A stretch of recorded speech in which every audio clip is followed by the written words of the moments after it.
Hello, everybody. Welcome to another episode of Hawk Blogger Mornings. I am Brian Nemhauser. You can find me on all the places, YouTube, TikTok, Instagram, at Hawk Blogger. And today, you find me inside the VMAC. We are in the interrogation room. And I've got a subject to interrogate, Eric Sabert, Eric Saubert. And before I introduce him, I thought it'd be a good idea to have his offensive coordinator introduce him. Here is Klint Kubiak talking about Eric yesterday. I think it's a very mature group led by, number one, Eric Saubert coming here has been a big plus just to lead the young guys. And then guys like AJ and Elijah, they have no option but to step up to his level mentally, physically. So I think it is a talented group. You only get to play, 2 or 3 in a game though. So we got to find out who ours are going to be. So Eric, welcome to the show, first of all. I appreciate you having me, man. Welcome to Seattle, second. What do you think about what Mr. Kubiak said about you there? That's cool to hear. That's awesome.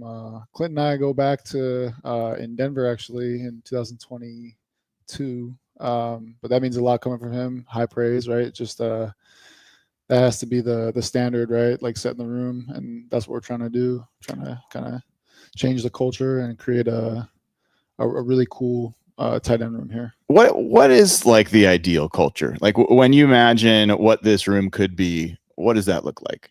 The tight end position, obviously, it's like, you need to be so versatile, especially in this offense. The idea is that, the givens are that we're prepared, we're on our stuff. We probably have the second most responsibilities in the offense besides the quarterback, right? In terms of knowing it, right? So we're on all our stuff. And then we've just got gritty guys that love to get down on the run game and can expose you in the pass game as well. Yeah, I don't think everybody understands how much tight ends take on, right? You're involved in the run game, you're involved in the pass game, blocking, receiving, all those things. And, line calls, you can be split out, you can be attached. Sometimes you can even be in the backfield. So, have you found that position requires extra preparation relative to what some other positions out on the offense have to do? Yeah, I think so. And I think even like within the tight end position itself, like there's, you've got your Y, you've got your F, sometimes we got 3 guys in there. So you just need to know all the spots, all the concepts at every position, whether it be a run play or a pass play. And so like studying, I'm trying to, kind of instill some good habits in the room. And the guys are already pretty on top of it. They're really eager to learn and eager to, be pros. But it definitely requires a ton of work and extra work, Yeah. And that the cool thing is this room wants to do it, Yeah, I'm going to ask you about some of those guys in a bit. It's family day here for the folks in the facility. Is that a day for you that still you bring family here? I kind of think about that as like a rookie thing more than a vet thing, but what does it mean for you? No, my family is in Chicago. Shout out fam. Hi, Mom. Okay. So just me solo dolo. Okay. My family is here at the VMAC, all the other guys, all the coaches. So that's the way I'm looking at it. It's got to kind of change the energy when people are going to have, family members, little kids running around. You kind of get to know a little bit more of who they are as well. And it's always fun to kind of see the smiling faces and people running around after practice. You mentioned being with Clint in Denver a few years back. You've been with a bunch of different teams, right? 6 teams. This is your 7th team. How hard is it to kind of pick up and move between different cities and kind of get resettled and get to know new guys and new offenses and all that kind of stuff? Yeah. I mean, it's not, I don't think it's for the weak, What's the toughest part? What's the thing that people maybe don't appreciate about that? I think, every different place you go to, you're new there, right? Mm-hmm. And so it's like you're making new impressions, you're gaining trust with new people. And I'm not going to say that's easy to do, right? It's like, obviously I have a process and I stay true to that. And, usually that ends up with a good product, right? But it's like you can't ever be comfortable, and that's what this game is, right? But on top of that, it's like finding a new place to live, living out of a suitcase for a little bit, yeah, right? Yeah. but it's what I love, and I wouldn't change the journey at all, one bit, because you go to all these different places and you meet so many great people and have so many great experiences. There's people from my teams that are going to be in my life for after football's over, and that's pretty cool. Yeah, it seemed like the time you had in Denver was maybe one of the better years you had there. One of the times you were in the same place for at least a few years. Was there something about that offense or about that coaching staff that gelled for you differently than some of the other places? I think that was kind of a pivotal point for me in my career. It was kind of like a make or break, right? And I had a couple years experience, right? And it was just kind of the decision, like this is how I'm going to be, this is how I'm going to play, and haven't really looked back since then. Obviously this league can humble you, right? But I've just put my best foot forward and believe in what I can be, and I'm the type of guy that whatever role is there that needs to be filled, I'm going to fill that role to the best of my ability. So we're talking to Eric Saubert. Saubert, I'm going to get that right eventually. Sorry, my bad. The Seattle Seahawks, and you just missed Kyle Shanahan when you were drafted by the Falcons, 2017. He had just left to the 49ers, but then you were with Kyle Shanahan last year. You've obviously had Kubiak connections back and forth. What's kind of like the same and what's different being in Klint Kubiak's offense that's going in here versus Kyle Shanahan's offense that was going in, last year with San Francisco? Excuse me. Yeah. I think with San Francisco, you've got a team that's run this offense now for, the past, I think you got there in 17, right? Yep. So you've got a team of guys that have been there for a while and they've been running it for a while, right? So I think they have kind of, a better understanding of what is trying to happen, and not to say that we can't get there, right? But this is our first time running it, and guys are still learning what it's going to look like, right? Clint's got some different wrinkles, right, with how he likes to run things, what he likes to call. I won't get too far into that. Sure. Yeah. It's a great offense, Yeah. for this is kind of what's running hot in the league. Everyone's trying to emulate, and I think we've got the people to do it. We've got the playmakers, the backs, the offensive line. It's gonna be great. There's kind of this cliche where every time a new coach comes in, a coordinator comes in, it's like the second year is when they always are like, oh man, we're so much further ahead than we were this time last year. And the kind of hack you're looking for is how do you get it the first year? Right. How do you hit the ground running? Obviously you've been in this offense a little bit. Sam Darnold's been exposed. Are there things that you found that are ways like shortcuts to kind of get guys up to speed? And are you finding that this team is acclimating to the system quickly? No, I wouldn't say there's shortcuts in anything in this game. Yeah, probably not. What the reality of it is, it's a difficult offense to learn and install, and it takes a lot of repetition. It takes a lot of extra studying by the guys, but fortunately for us is we have a team of guys. I've only been here since the spring, right? But in just that short amount of time, you got guys that are hungry, that wanna learn and want to be at that level where it's like we're not waiting for our second year. We want to be great, and we can't wait for that to happen, right? Because otherwise people are going to pass us up, and we're not going to get that opportunity. So we have the people for it, and it's just reminding this is our standard. Because we do great things out there, and we're going to do great things, and it's just building off of that. I talked to one of your tight end buddies, AJ Barner. I've also talked to Elijah Arroyo, but AJ Barner spilled the beans. I asked him about that tight end huddle that you guys do. He said this is coming from you, and that you make the rookies tell a story or a quote or something like that. And there's been kind of a mix, some inspirational, some just funny. Is there a specific quote that you've got from that process that stood out for you? We've had some guys quote some rappers. We've had some Martin Luther King quotes. And let me set the record straight. I don't make these guys do anything. But we are creating a culture in our room, and we want to be motivated when we go out to practice. And the young guys step up to the plate every day, and they come with a quote, and we usually have a little rating system for them. Nice. On how good it is. Nice. Who gets to do the rating? Everybody or just the vets? We bring in a guest judge from a different position group. All right. It's a fun little tradition that, keeps things light, before practice, but at the same time can motivate you. It's just, it's fun for us vets to kind of hear what they have to say, give the. Who's brought it the most as the vet, as the guest judge? As the guest judge. Yeah. Well, guys don't really they really literally just give a rating. Okay. But I'd say the young guys that are bringing juice, Marshall Lang always has a lot of energy.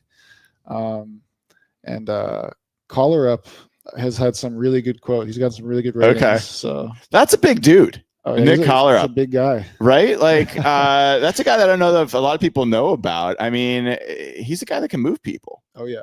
Yeah, he's a guy, he's like totally jumped in head first, like I'm going to get good at this. And he's got the body type for it. He's got the demeanor and the mindset. And it's really cool. Like when we were watching the preseason game, he was moving bodies and putting guys on the ground. It was awesome to see. All right. I know you got to run here in a second. A couple more questions for Eric Saubert of your Seattle Seahawks. AJ Barner. Yeah. What kind of player can he be? You've played with other, really good tight ends. I talked to AJ. He was kind of profiled in the draft as a blocking tight end. It seems like more than that to me. What do you see in him? Yeah. Tight ends, I feel like a lot of people like to put tight ends in boxes. Like, this is what you can do. This is what you can do. But the cool thing about AJ is like, he's not really in that box. He's got a great mindset as a young guy. He wants to be really great and he puts in the work. Like he doesn't just talk about it. Right. It's been really cool.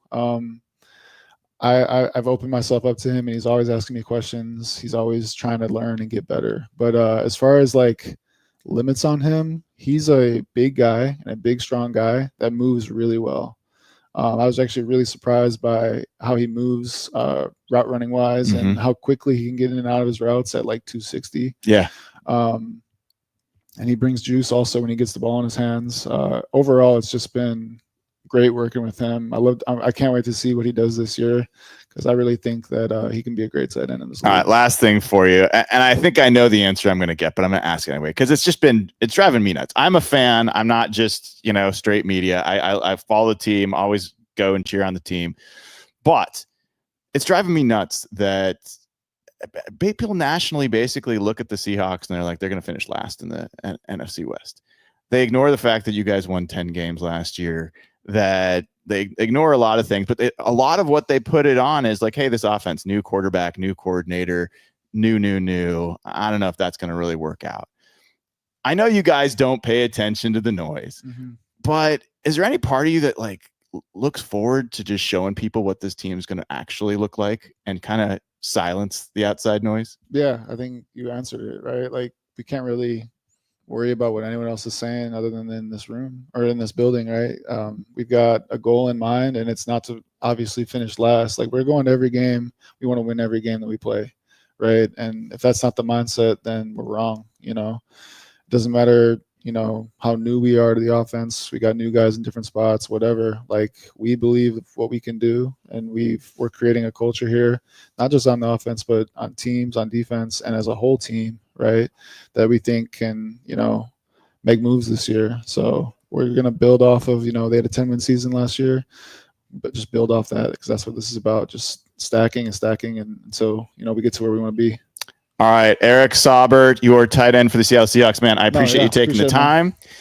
You can drop the headphones there. And folks, I'm going to talk to you about some other things that Clint Kubiak had to say in just a moment. Before I do, I want to get as many Seahawks fans in the seats as possible, including for this game against the Chiefs, where you might be able to see Patrick Mahomes and the starters play this Friday. And so I got a little deal going that I want to share with you from SeatGeek.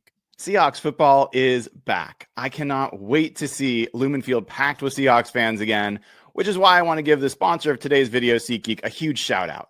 With over 28 million downloads, SeatGeek is the #1 rated ticketing app. There are more than 70,000 events listed on SeatGeek, including concerts, sports, festivals, and a bunch more. The NFL's just around the corner. The Mariners are chasing a World Series ring.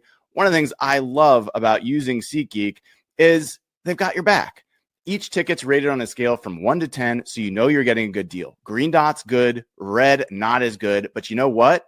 Every ticket is backed by their buyer guarantee.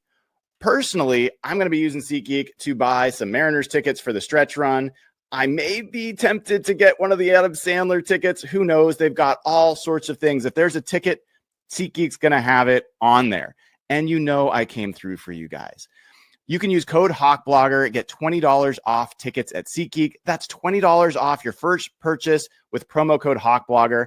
Make sure you click the link in the description to download the app. Have the code automatically added to your account so you can use it later. Thank you, SeatGeek. Awesome deal. All right, folks.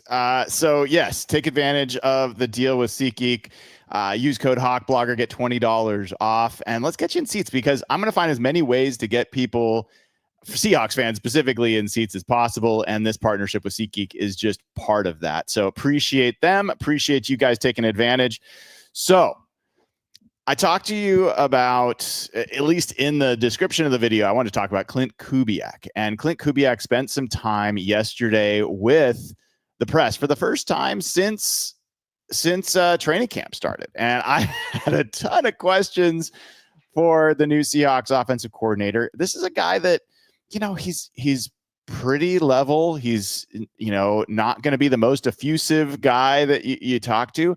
I felt like yesterday he opened up a bit. And, we asked him a bunch of different things, and I want to play some sound for you and talk about some of what stood out to me. First thing that I asked him about was Robbie Utes. And the answer that he gave on this, part of the reason I asked this question is because I feel like, sorry, as I go through every different possible camera angle here, I feel like if people listen to the sound on draft day, and if I had time, I would have pulled it up, but the sound on draft day when they drafted Robbie Utes, it was Klint Kubiak who got on the phone with him and basically challenged him to say, like, you ready to come in and be the starter at fullback? And the interaction that I interpreted there was, yes, John Schneider's the GM. Yes, the scouts are the scouts. But I think this was a Klint Kubiak pick. I think Klint Kubiak looked at his options at the fullback position. His guy that he could have signed that played for him in New Orleans, he could have had him. He was a free agent. He could have just said, oh, this guy already knows the system. I'm just going to roll him in there. That's easy. He didn't do that. There's JJ Piggies. There were like a million fullbacks that if you watched my draft coverage, there was a million fullbacks we talked about. Robbie Utes wasn't one of them, which is like, that's just the reality of draft coverage. You cannot, profile every single player. At least I can't. So why did he pick Robbie Utes? And this is what Klint said to that question.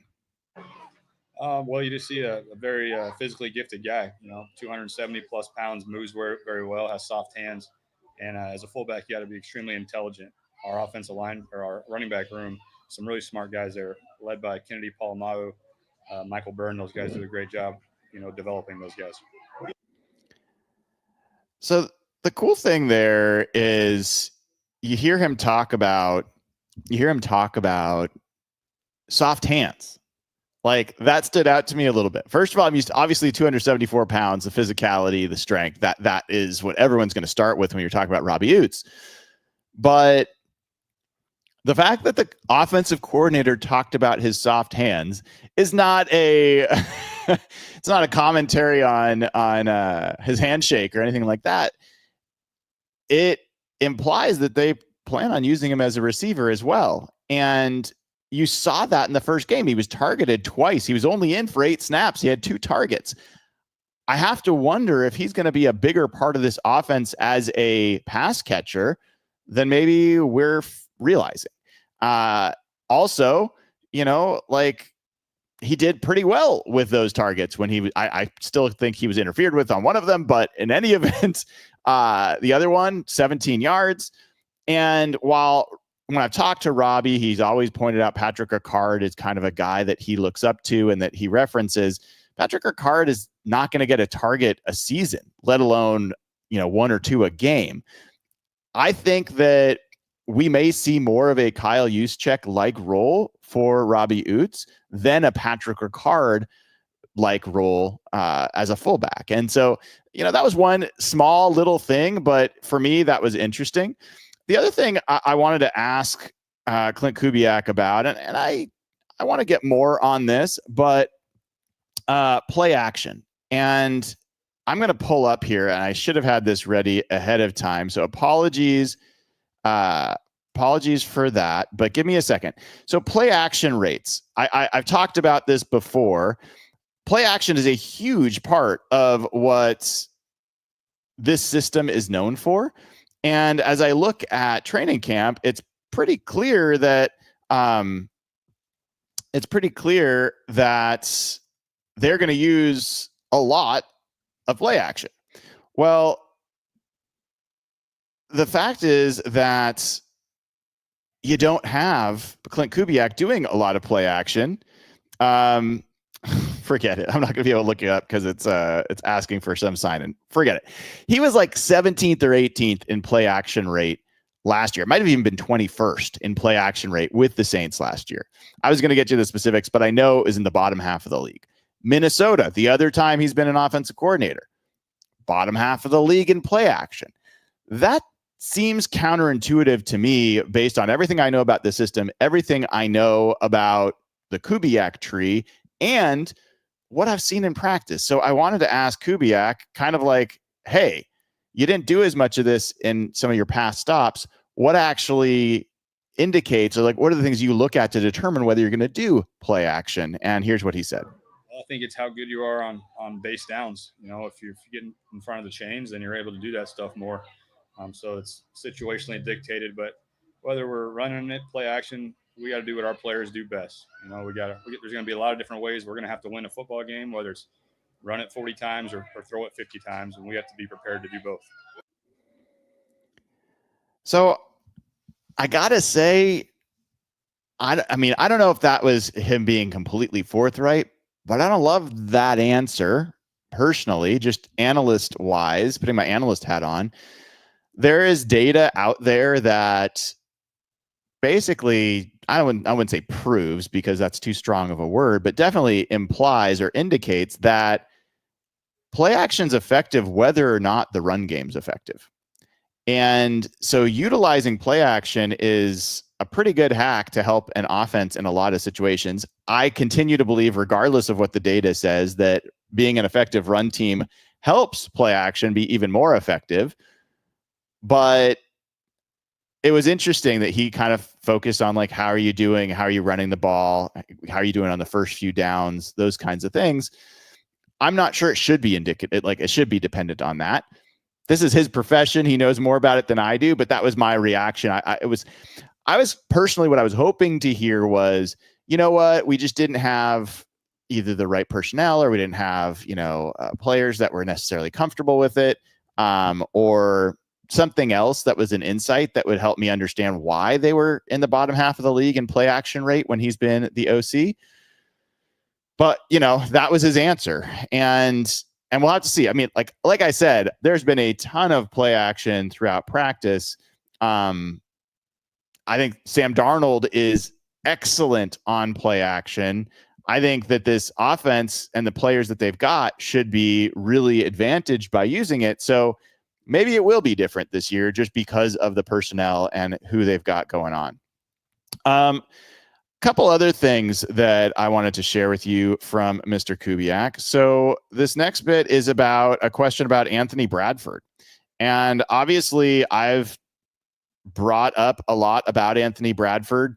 I think I was probably the first person that had the the guts to say, who looks kind of good is Anthony Bradford, because nobody wants to necessarily put their name behind that given how poorly he's played the last couple of years.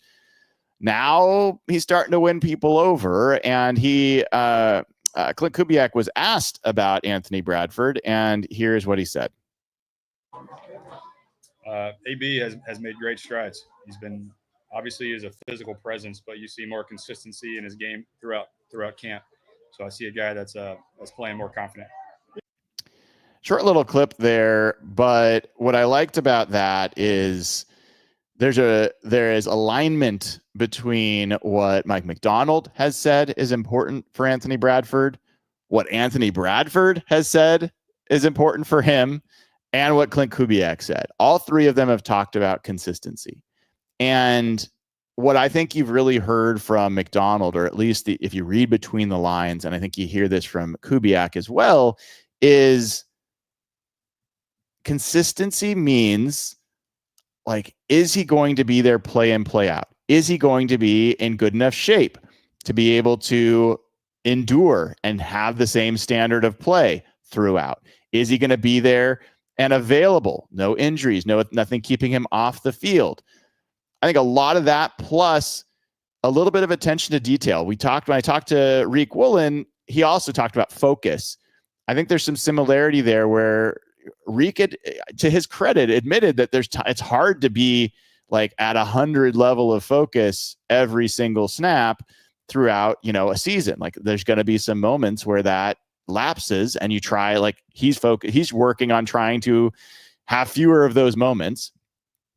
For Anthony Bradford, like, penalties were a really big problem for him last year. And I think consistency, technique, all those things come into play. And like it or not, I think he's very likely to be your starting right guard this year. And if you're a Seahawks fan, you better be pulling for that guy, because whether you think he's great or you think he's terrible or you think he's somewhere in between, the Seahawks' fortunes are going to not rise and fall just based on his performance, but it's going to determine whether or not there is a weak link on that line or whether it's just solid all the way through.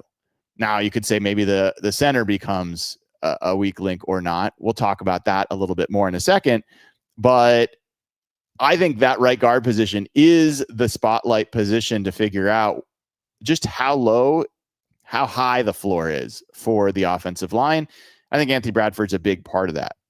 I mentioned the center situation, and so interestingly, Klint Kubiak was asked about centers, and his answer has been, speaking of consistent, it's been consistent on this front.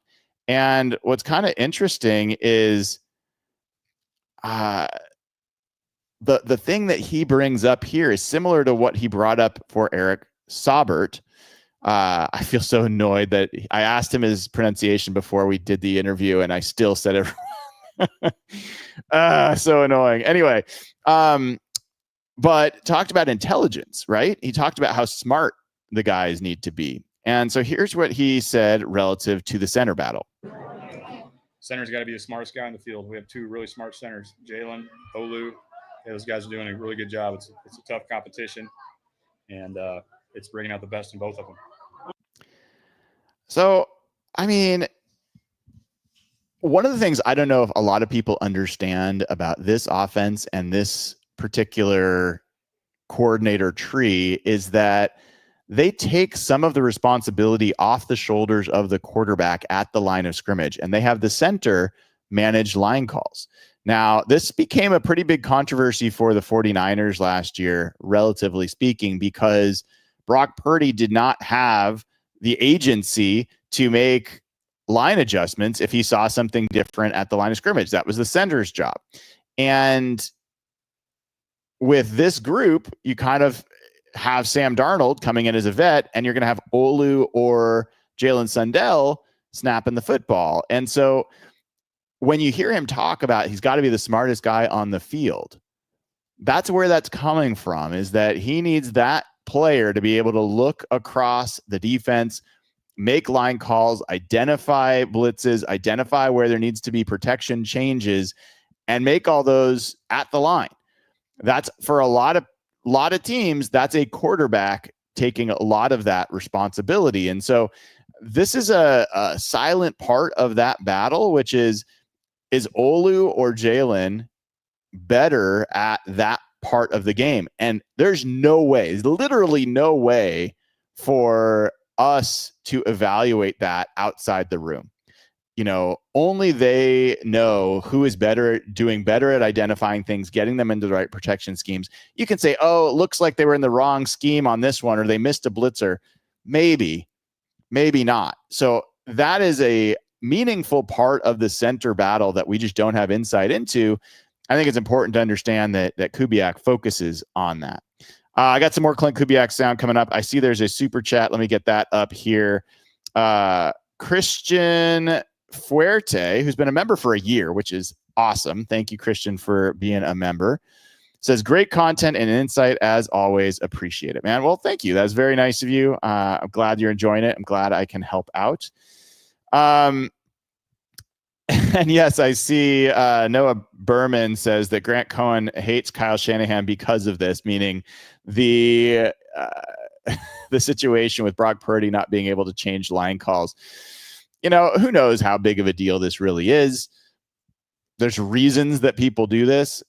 I have some concerns about it, not just because it puts the responsibility on the center, but because there's some evidence that teams have started to figure out how to manipulate the protection rules of this style of offense, partially because the quarterback doesn't have the freedom to change plays at the line of scrimmage the way they would in some other offenses. So it's not just protection scheme. There's also some audible limitations generally in this offense. So I haven't had a chance to ask Clint about some of those specifics, but I will, and we'll find out a little bit more about why he makes whatever choice he makes.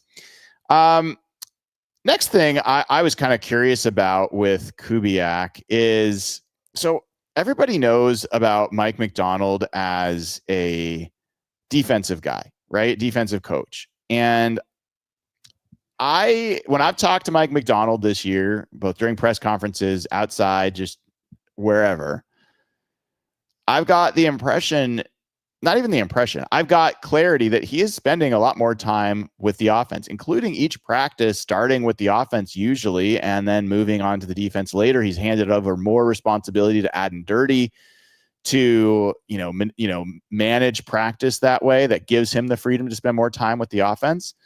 And you have to understand that Mike Macdonald is wired as a person to identify where he's got a weak spot and to just make it better. Like, that's just how he's wired. And he's going to never be satisfied with just saying, all right, well, the offense didn't go well last year. I'll hire someone new and hopefully they can figure it out. That is not the way Mike Macdonald works. So I asked Klint Kubiak, how are you collaborating with Mike Macdonald? What does that look like? And his answer is interesting. Here's what he said.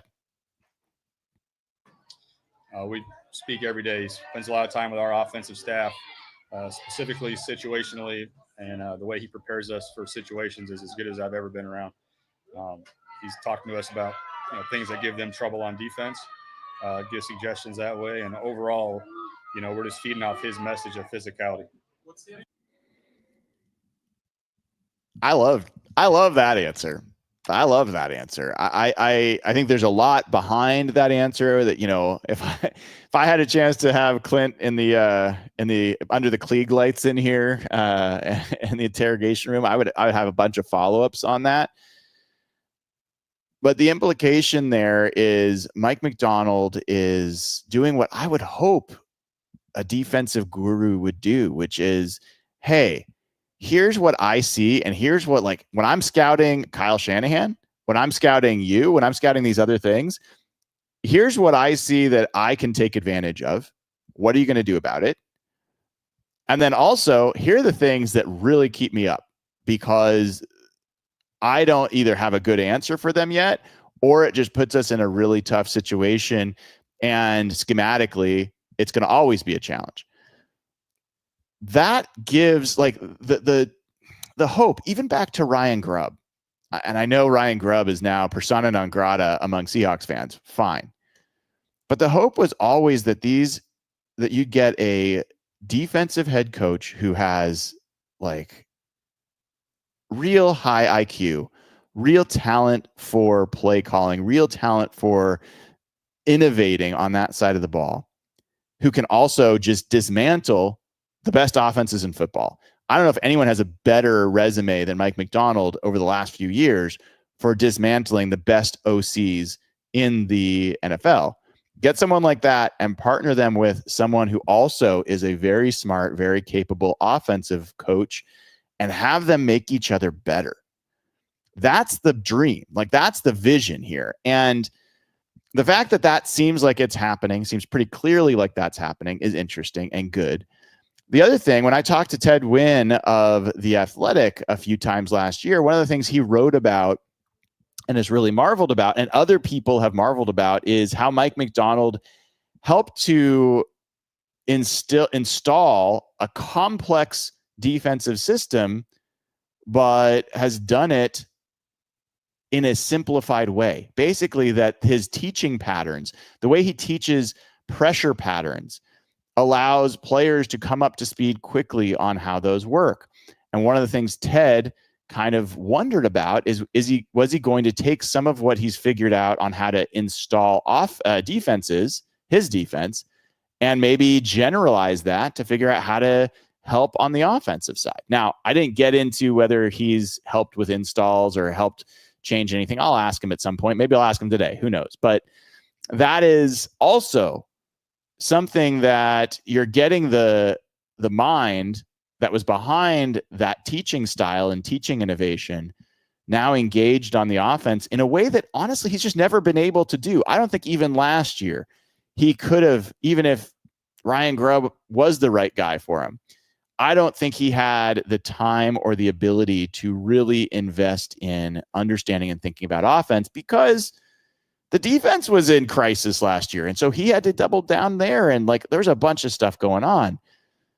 But now keep in mind, this was a guy that came up as an intern, was originally going to be a front office guy, ended up in coaching, spent time studying and learning. He wasn't a professional defensive coordinator from birth. Like, he had to develop these skills.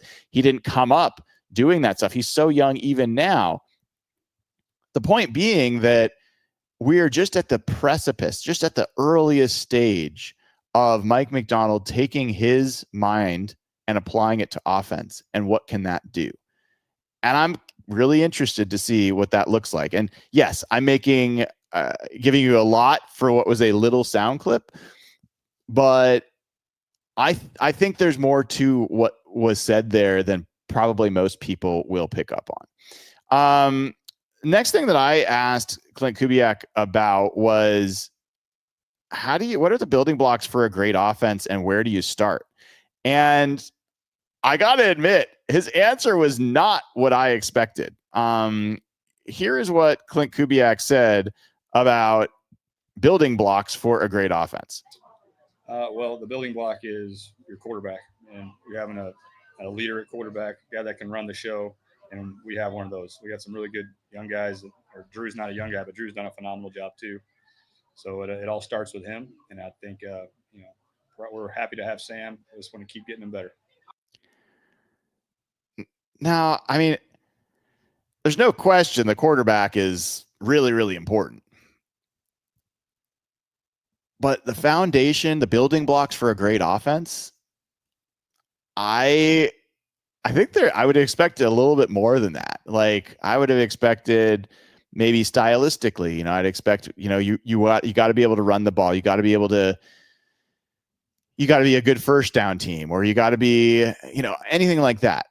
If it was going to be positional, I would have thought maybe he would start with offensive line. There's nothing a quarterback can do behind a terrible offensive line. I would have thought he would have started maybe with, establishing an identity or with certain personnel. I don't know. Going to the quarterback is interesting. I mean, I don't have a lot of additional thoughts on that other than it was not what I expected him to say. And it's got me thinking about, like, why was it that simple and straightforward to him? Maybe the way I phrased the question, maybe it's just what was on his mind at that point. I'm not doubting that the quarterback is huge there, but man, that's not the building block I would think of when you're talking about making a great offense. Next, next bit here that I found interesting. Well, so a couple of things. I think that there's this big change going on in the NFL. I'm doing some research on it. It might turn into an article. I don't know. But teams are going for it more on fourth down than they ever have. They're converting more on fourth down than they ever have. That's not in question. The implication for me, or the next logical step, is when teams start considering it a 4-down offense, then that's going to affect your calls on third down. I think it's going to start affecting your calls on second down and first down, maybe even, right? And so I asked Klint Kubiak about, with the change going on in the NFL on fourth down, is it affecting your third down strategy and play calling? Here's what he said. Well, that is not what he said. That is the wrong clip. So let me get that right. Hold on one second, folks. There we go. Yeah, it does. And it's all about, the communication on when you're going to be aggressive, and just couldn't say enough about the communication I get from our head coach, just things that he wants to accomplish going into drives and when he's thinking about going for it. I think that's something that you guys don't get to see every day, but for me, it gives me a lot of confidence. So he brought it back to kind of the earlier thing when I had asked him about collaborating with Mike Macdonald, that he gets communication from Mike, like, what do you want to accomplish on the drive, which to me is like, score. Like, I'm sure that's pretty much what the goal is on every drive. But the other piece there is like knowing when he's going to want to go for it. And what's interesting there is I wouldn't think that would be at the beginning of a drive that you'd know that. Some cases, sure, like, situationally, you're going to know you're going to do that. But I would expect that a lot of it has to do with where you are in the field, what the score is. Maybe it's communicated in a way at the beginning of a drive of, from this yardage line forward, given the score, we will go for it. Maybe that's all you need to know, right? Like, but I would think it would be more situational than beginning of the drive saying, yes, we're going to go for it if we have a fourth down. But the fact that Klint Kubiak brought up earlier, that one of the things that stands out for him about his collaboration with Mike Macdonald is his attention to these situational scenarios, kind of ties back into this of like, they are not leaving a stone unturned in terms of, here's what our strategy is going to be, here's how we're going to handle these situations, here's what we want to be prepared for. And I think that just goes to, further demonstrate who Mike Macdonald is as a head coach. And he is always going to be a type A. He's always going to be a guy that is focusing on the next edge, to use his parlance. And this is just another example of that. All right, 2 more clips I'm going to play here. One, this one was interesting. This was about Kenneth Walker. And I referenced this yesterday. I think I referenced it on the Seahawks Collective show. But he was asked about Kenneth Walker, and his answer, I think, what he didn't say, what was between the lines, I think said as much or more as what he did say. Here's what he said about Kenneth Walker. Ken, I know he hasn't been in every practice, but the ones that he's been able to attend, you see the flashes of his talent. So, he's out there today making plays in the pass game and the run game. I see him just continuing to get better with reps. Did you hear what I heard? He hasn't been out there all the time. When he's out there, you see the flashes of talent. He'll just keep getting better with reps. I honestly am not sure what's going on with Kenneth Walker. How much of it is, Mike Macdonald's indicated they've got a plan, and a lot of first string running backs get very little activity during the preseason, during training camp, because there's so much wear and tear on their body that teams just protect them. So is it that? Well, I mean, Zach Charbonnet's not missing any time. So that seems a little different. Is it Kenneth Walker who is opting out? Is it the training staff that says he should take it easy just to be careful? I don't know. What has been consistent, back to that consistency word, is Klint Kubiak talking about in almost every media situation he's been in how much toughness and physicality matters, and that the way that he evaluates physicality, this is back, I think, all the way back to when he was first hired and maybe did a interview with Bump and Stacy. He said being there every day, being on the field every day. He was talking about offensive linemen at that point, that's how you show toughness. And then you got him talking about this and being available and that he's not there all the time and reps. I think that is one of the more fascinating storylines to follow, because you've heard me, you've heard Mike Dugar, who sees it the same way I do. Kenneth Walker is the most dangerous weapon on this offense. I don't think it's close.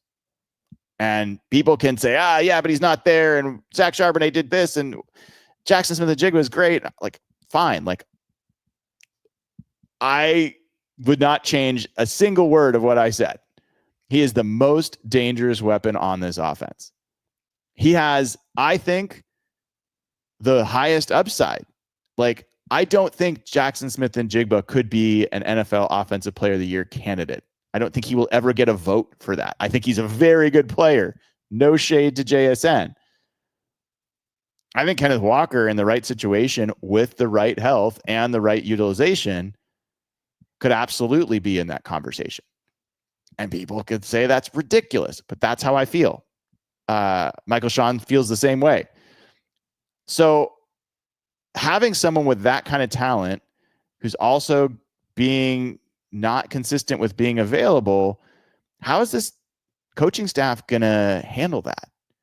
Because there's an integrity thing here where if the words you are saying every day are available, participate, tough, reliable, all those things, and this player is not demonstrating those in the way that you'd want him to, does he still get to play as a starter? Does he still get the reps? If not doing that, if actually holding him back or giving him fewer reps hurts the team, like their chance to win, that's the type of decision that you really, as a coach, have to decide. That's not a last minute thing. You have already set in stone, here's our principles. They are not going to change. And either they have already decided, okay, in this particular case, this is why it's okay and it meets our principles, or they're not, and it's going to be interesting. And maybe what happens there is that maybe Zach Charbonnet does start out as the starter, and maybe Kenneth Walker gets the message during the season and he has to be more available during the season for practices. And maybe that's a plausible outcome here. Or this is all part of the plan and they're just going to start him and the team's all fine with it. I don't know. I do not know. But I think that those comments from Klint Kubiak, I think, spoke volumes. Last little clip I'm going to play for you here. Then I'm going to get some super chats and other things. So this is nice. I asked Klint Kubiak, I like to, you guys know me. These are all people to me. I enjoy talking to folks, whether or not they are Seahawks players, coaches, or just, your average person. Like I find people interesting and like to get to know the person as opposed to just, what makes them known in this case.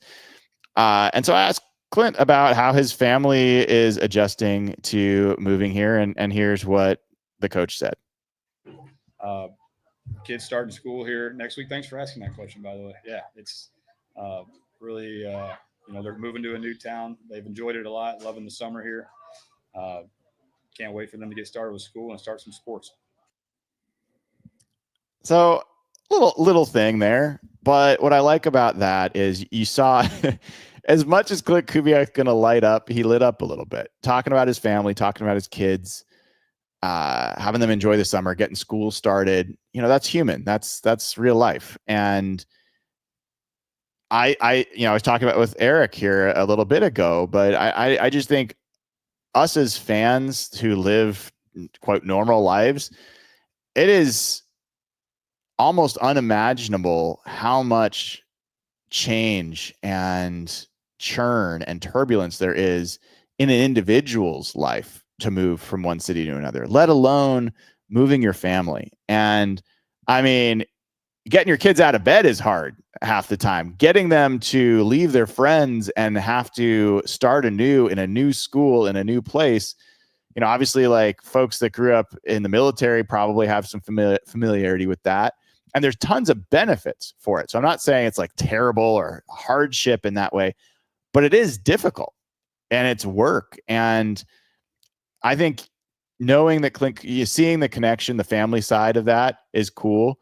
I also think it's cool that because Klint Kubiak's a little further along in being a family guy, he and Mike Macdonald, I think becoming a parent's hard for anybody, but I think Mike is doing the best he can, but trying to figure it out. And so having a guy that he's able to talk through that with, that they're already going to be, I think, close. And I think they're kind of peas in a pod. I think that's cool. Now, granted, Mike's his boss and like there's some dynamics there, but whoever, if any of you happen to be going to school where the Kubiak's kids are, make sure they get taken care of and welcome to the community. And hopefully this is a place that they are for a while. I know everyone's the concern is going to transition quickly from, oh my God, is this offense going to be any good? Is it going to hold us back? To, if it is any good, oh my God, is he going to leave us after 1 year? That's just the way of things. So I've always often said that the Darrell Bevel arc is the ideal arc. Good enough to win a Super Bowl, not good enough to get a lot of head coaching offers. Defensive oriented team, defensive led team, running oriented team, just enough sophistication in the pass game to work. Like, cool. But we'll have to see. So, selfishly and unselfishly, I really hope the Kubiaks get settled in here and enjoy the Northwest the way I think a lot of us do, and that they stick around a while, because that would mean that things are going the right way here for the Seahawks. All right, there's some super chats here. I want to get to these. Will Fries says, if Tyrese Knight has to miss regular season games, what's your analysis based on what you've seen from the backup linebackers in terms of how the defense would hold up? I think Patrick O'Connell's had a really nice camp. I think that Josh Ross, to me, is actually the guy that has stood out to me the most. Now, he's had surgery on his hand, but it sounds like short term and he'll be back. I think Drake Thomas is probably the third of those three in my estimation. And Jamie Sheriff is really interesting. There was a good theory floated by Josh Cashman the other day that maybe they held Jamie Sheriff out of the first preseason game to not have other teams get film on him. I don't know. But I don't see a star or a starter in the backups of the middle linebacker, the inside linebacker crew. I don't see it. Now, that's why I was thinking that they would maybe draft an inside linebacker at some point this past draft. They didn't do that. I thought maybe they would add some depth to that in free agency. They didn't do that. Well, I asked Mike Macdonald about this, and he thinks highly of those guys. And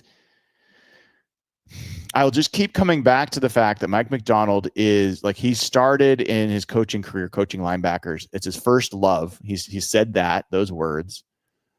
He knows that position really well. He helped trade for Roquan Smith and made Patrick Queen the best he had ever been. He helped bring Ernest Jones in here and helped to picked Tyrese Knight. John Schneider said that was a Mike Macdonald pick and helped develop him to a first-year starter who was pretty good.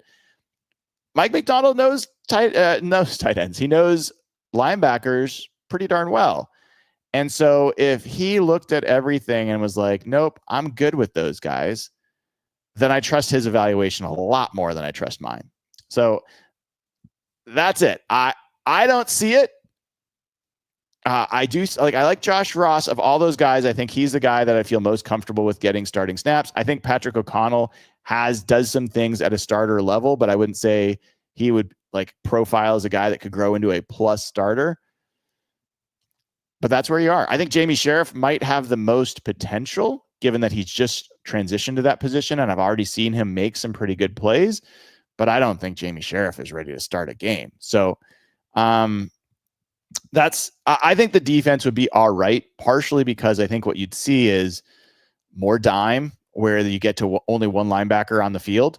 That would allow you to play Nicky Minwari and Ty Okada if you wanted, or Jarek Reed, or D'Anthony Bell, missing him. But they might go more dime. And D'Anthony Bell is a pretty damn good run defender and physical and can play in the box. And Nicky Minwari is a big guy. So I think there's ways that they could get around it, but it wouldn't be ideal.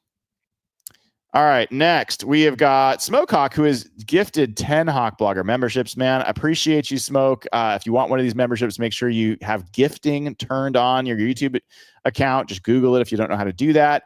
And then subscribe, comment, do all the things to engage with this channel. And YouTube decides who gets one of these free memberships. Take advantage of it. And if you get one of the free memberships, consider paying it forward. Give one to somebody else.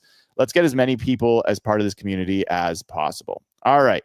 Smokehawk with this last super chat says, do you think Zach Charbonnet starts with more time at the beginning of the year? Yeah, given that we were just talking about that, if I had to bet right now,